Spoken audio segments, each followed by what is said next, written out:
So we all know that the Swiss government has trashed HD in the negotiation process now, and I've also heard you mention something about bribery and corruption or something like that. So is it because HD is going around bribing fake Ambazonians? I don't, well, bribing some Ambazonians to negotiate with La Republique, or is it something else? Make things happen, and one would wonder, why would they do that? We have seen them carrying people to Yaoundé as well.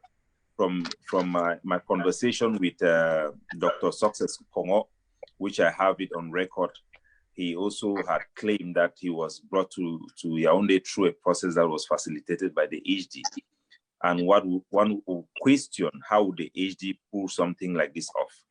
And I think the Swiss government have done the right thing.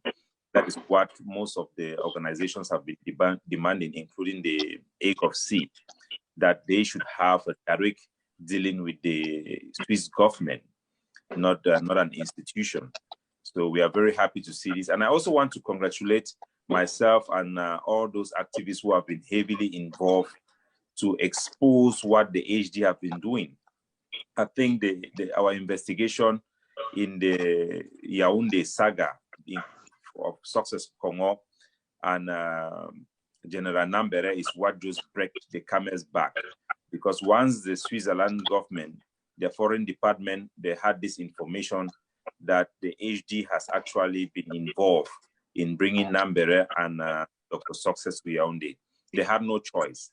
They had to drop it off. So it has been long coming. It has been long coming. The two major factions in the Ambazonian War of Independence, the governing council and the interim government, are not involved, but they remain engaged with the Switzerland government directly. So it was inevitable. But I think we should not think that the HD is going to disappear overnight. Okay. Talking to the spokesperson of Maurice, he told me they have no intention of backing off and they want to use the HD. So it has become, the HD is basically will be representing some factions of the Ambazonian movement, but not the major faction. So the HD is not dead. The HD is still going to be there. One would wonder if those groups have been compromised, why would they not fall in line with the major groups? But they will insist to remain with the HD even after the Swiss government have injected itself directly in the process. There is a kind of politics playing out, and it's kind of people trying to create that kind of dominance in the revolution so that they can be seen as the right people handling this whole process. But totally agree on this, because I remember when the HD, had reached out to Hague of C, and being the press secretary at that time, I was the person that they reached out to first. So, when they reached out to us, we had our meeting, and just based on the conversation we had with, the two representatives from HD, we realized at that point that HD was a no-go area. So good for the Swiss government, realizing this. But all right, hey, Comrade Capo, I wanted to ask you, the Swiss government taking a full lead on this. Is it because of your exposure of the HD bribery's $50 million scandal? Yeah, that is exactly part of it. And I believe that is the trigger to let that have caused the Switzerland government to appoint a diplomat. It is left to the Swiss government to explain the exact role the diplomat is going to play. We are still looking forward to receive information. I've made some inquiry with the major factions, as well as some of those other factions which are not the major factions, to get further information. And I've also tried to just send an email to the Swiss Foreign Ministry as an activist, just to inquire basic questions about the process so that I can understand well, to be able to inform the Ambazonian people. So we are still to get those information, but I can definitely tell the Ambazonian people without an iota of doubt that the Nambere and Success Congo issue had a big part to play. We had seen already reported by Eugene Ufoka, and I've spoke to him in length.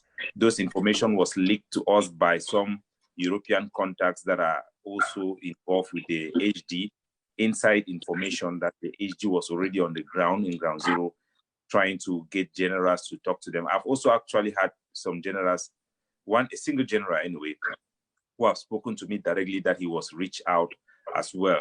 And many of the generals who I call generals who are on retirement in Nigeria have been reached out to. So we have heard of the secret meeting that took place in Ghana between General Nambere and the HD. Those are all gross violations in a negotiation process that was committed by HD.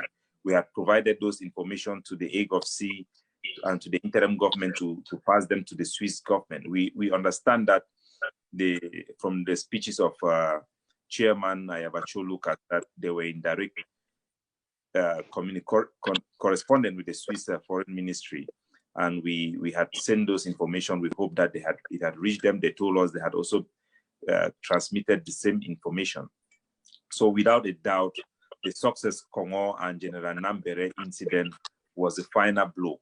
It appears to be the HD is there.